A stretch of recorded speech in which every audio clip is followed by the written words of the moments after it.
Alhamdulillahi fatiris samawati wal ard Ja'ilil malaikati rusulan uli ajnihatin mathna wa thulatha wa ruba' Yazidu fil khalqi ma yasha'u innallaha ala kulli syai'in qadir Ashhadu an la ilaha illallah wahdahu la syarika lah وأشهد أن سيدنا محمدا عبده ورسوله الذي لا نبي بعده اللهم صل وسلم وبارك على سيدنا محمد وعلى آل سيدنا محمد كما صليت على آل إبراهيم في العالمين إنك حميد مجيد عباد الله أوصيكم ونفسي بتقوى الله فقد فاز المتقون. Hadirin jemaah Jumat rahimakumullah. Diceritakan pada bulan Februari 1944, Kiai Haji Zainal Mustafa, seorang pahlawan nasional kita, pemimpin pesantren Sukamanah Singaparna Tasikmalaya, beliau menolak ketika diharuskan membungkuk yang disebut dengan Seikrei ke arah Jepang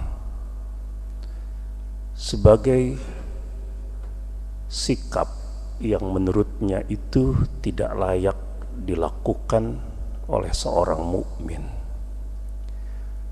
Beliau menolak karena ruku itu hanya diwajibkan ketika menghadap Allah dan tidak diperkenankan dilakukan terhadap siapapun sebagai sebuah bagian dari penghambaan.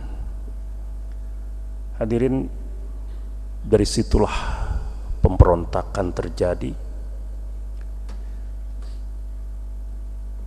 Di hari Jumat ketika beliau sedang berkhutbah, beliau kemudian diciduk, lalu kemudian terjadi pemberontakan hingga 86 gugur dalam pemberontakan itu.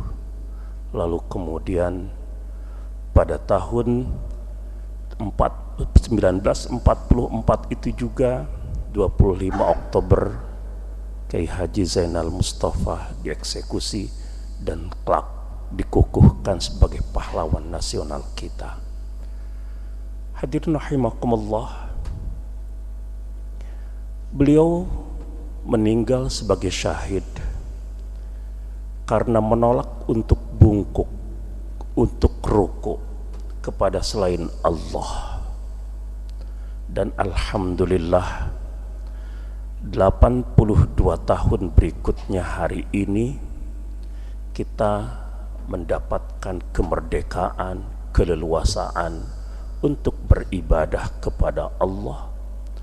Tidak ada larangan untuk menyembah Allah.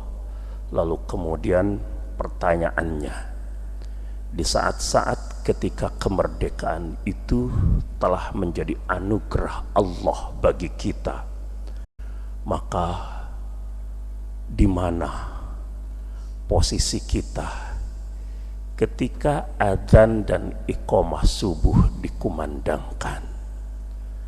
Hadirin rahimakumullah, Allah subhanahu wa ta'ala berjanji bahwa siapa yang beribadah dan meninggalkan kesyirikan, maka Allah akan memberikan keamanan. Wa'adallahu alladhina amanu minkum wa amilus salihat. Allah berjanji kepada orang-orang yang mukmin di antara kalian dan beramal soleh, la yastakhlifannahum fil ardi kama stakhlafal ladzina min qablihim, bahwa Allah subhanahu wa ta'ala akan mengukuhkan kalian di atas permukaan bumi sebagaimana Allah telah mengukuhkan kepada umat-umat terdahulu.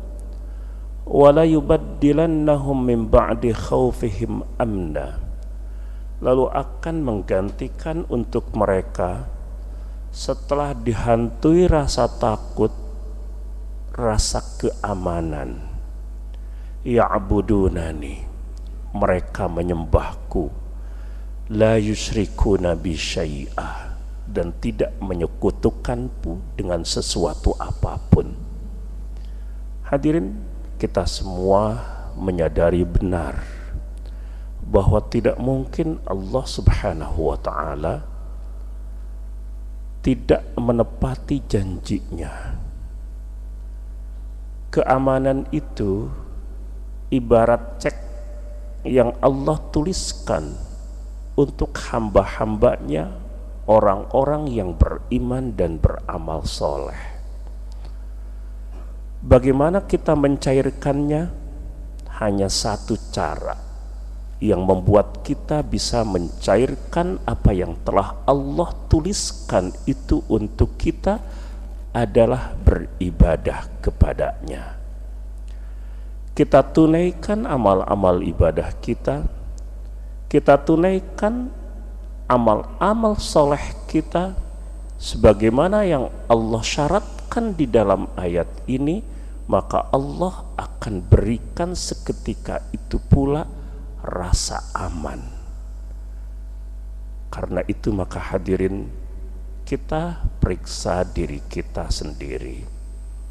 Apakah secara pribadi kita memiliki ketenangan, keamanan, sehingga benar-benar apa yang disebutkan oleh Rasulullah sallallahu alaihi wasallam itu terjadi dalam diri kita.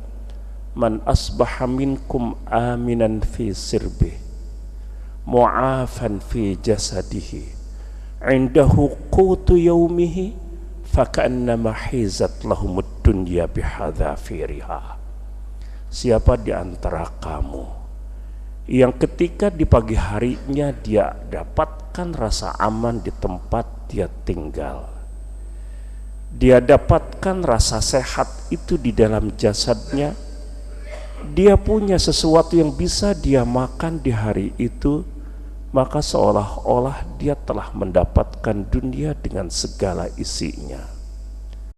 Hadirin, ketenangan, kebahagiaan, kesejahteraan itu tidak mensyaratkan keberlimpahan.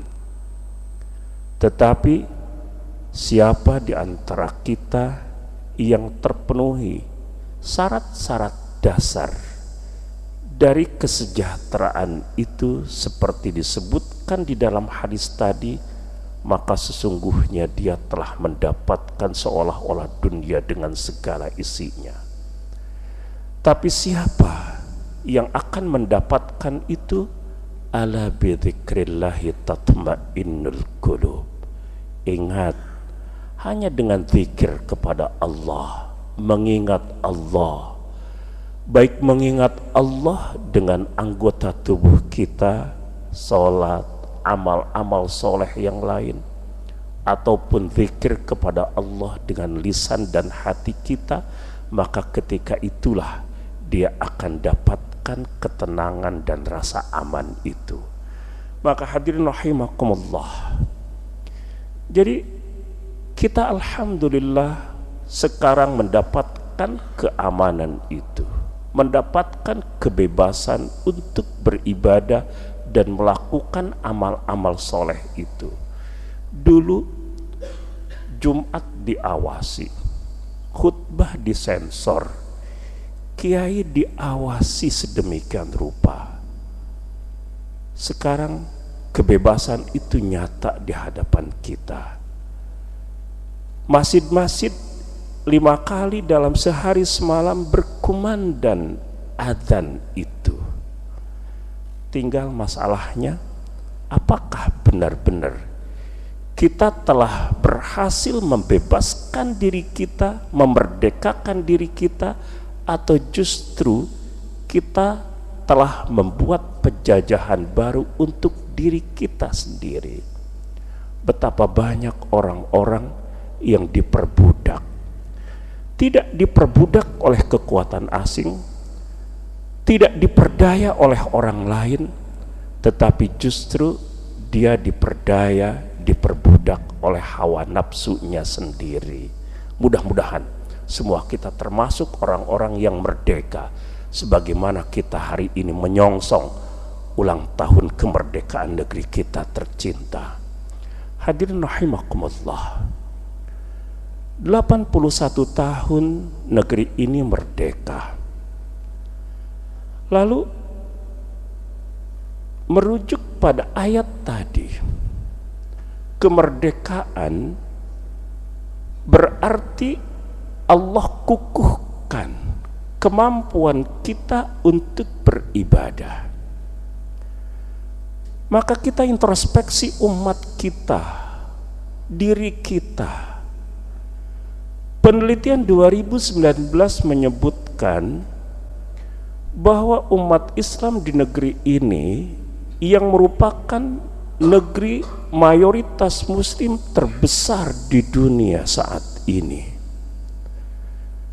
ternyata yang mampu menunaikan sholat 5 waktu tepat pada waktunya secara berjamaah itu hanya 2% saja. 2 orang dari 100 umat Islam itu hanya mereka yang mampu menunaikan sholat 5 waktu berjamaah.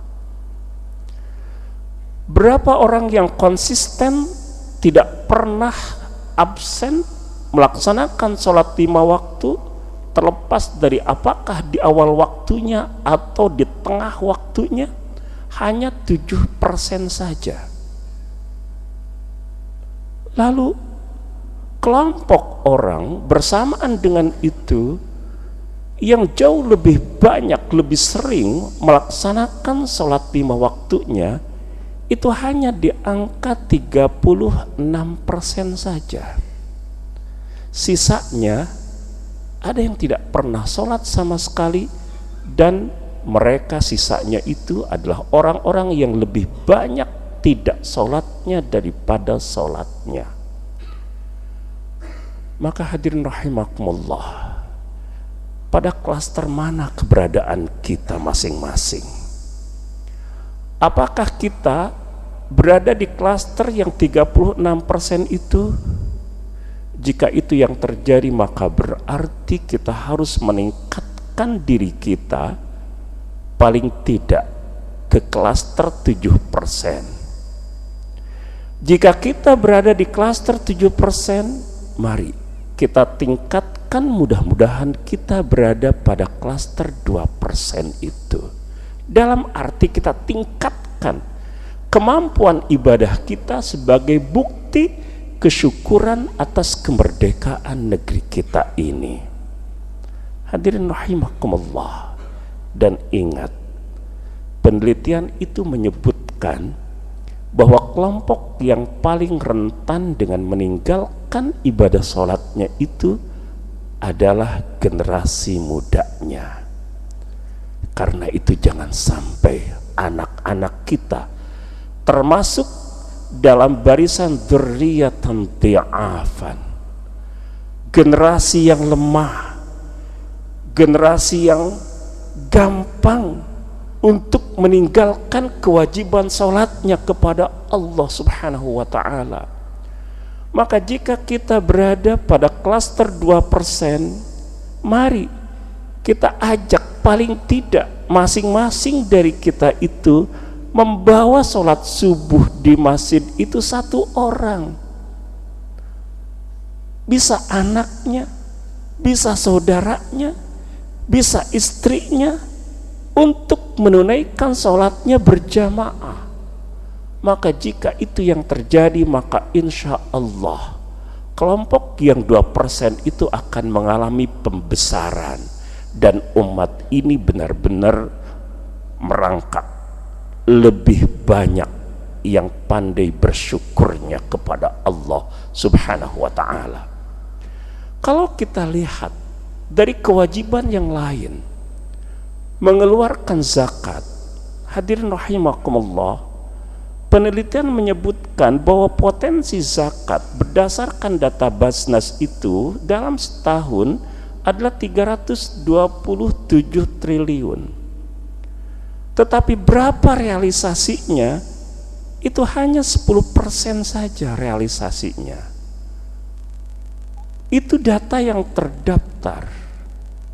Mungkin ada umat ini yang menunaikan kewajiban zakatnya secara langsung kepada para mustahiknya, karena itu dimungkinkan lebih dari 10%. Tetapi ini menggambarkan betapa rentan umat ini di dalam menunaikan kewajiban zakatnya. Jadi kalau dahulu pada masa penjajahan harta kekayaan dirampas, tetapi pada masa setelah kemerdekaan kita menahan apa yang menjadi hak orang lain dalam harta yang Allah titipkan. Wa fi amwalikum haqqun lis-sa'ili wal mahrum. Dalam harta yang ada di dalam genggamanmu ada hak orang-orang miskin, ada hak orang-orang yang papa. Dan itu artinya hampir sama. Ada kezaliman di dalam peredaran harta kekayaan, dan itu artinya belum banyak beranjak menjadi lebih baik, lebih adil dalam hal peredaran tadawul harta kekayaan. Oleh karena itu maka hadirin rahimakumullah, kita harus melihat diri kita. Mudah-mudahan kita semua termasuk kelompok yang 10% itu. Tetapi jika belum, maka berarti kita harus melakukan perbaikan atas diri kita agar benar-benar kita termasuk orang-orang yang pandai mensyukuri kemerdekaan negeri kita ini. Hadirin rahimakumullah, Rasulullah sallallahu alaihi wasallam menyebutkan al-ahdul ladzi bainana wa bainahum as-salat. Perjanjian antara kami dengan mereka adalah salat. Maksudnya garis pemisah antara seorang mukmin dengan non mukmin adalah salat. Faman tarakaha faqad kafar.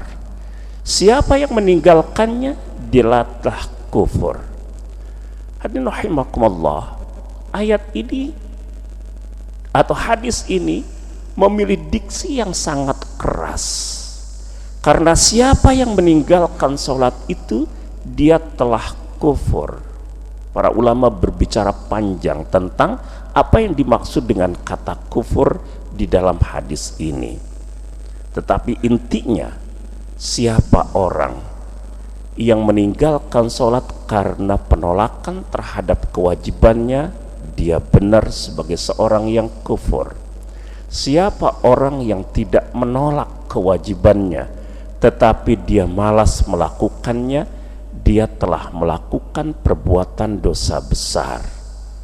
Dosa besar itu dipilihkan diksi kufur di dalam hadis ini memberikan sebuah ancaman, dan itu adalah pintu pada kekufuran itu sendiri. Oleh karena itu maka hadirin rahimakumullah, kita bebaskan penjajahan atas diri kita. Alhamdulillah penjajahnya sudah tidak ada, tetapi bentuk-bentuk penjajahan yang membuat kita tidak mampu menunaikan kewajiban itu betapa banyak. Boleh jadi kasur yang empuk sehingga kemudian kita tidak bisa beranjak pada saat ketika Allah memanggil kita. Boleh jadi tontonan, gadget yang selalu ada di dalam genggaman kita membuat kita justru abai dengan kewajiban-kewajiban itu. Kita perhatikan berapa jam gawe kita genggam setiap hari, lalu apakah ia berdampak pada menurunnya kemampuan kita untuk menjadi orang yang bersyukur dan pandai beribadah kepada Allah Subhanahu wa ta'ala. Itu yang harus kita lakukan Mudah-mudahan kita termasuk orang-orang yang pandai bersyukur, menyukuri nikmat kemerdekaan ini. Yang pertama di antara yang paling utama adalah bagaimana kesyukuran itu dibentuk dalam wujud kemampuan kita untuk meningkatkan kemampuan ta'abbud, beribadah, taqarrub, mendekatkan diri kita kepada Allah. Mudah-mudahan semakin hari semakin dekat kita dengan Allah, semakin hari semakin baik hidup kita, semakin hari semakin dekat kita dengan ridhonya. Amin ya rabbal alamin. Barakallahu li wa lakum.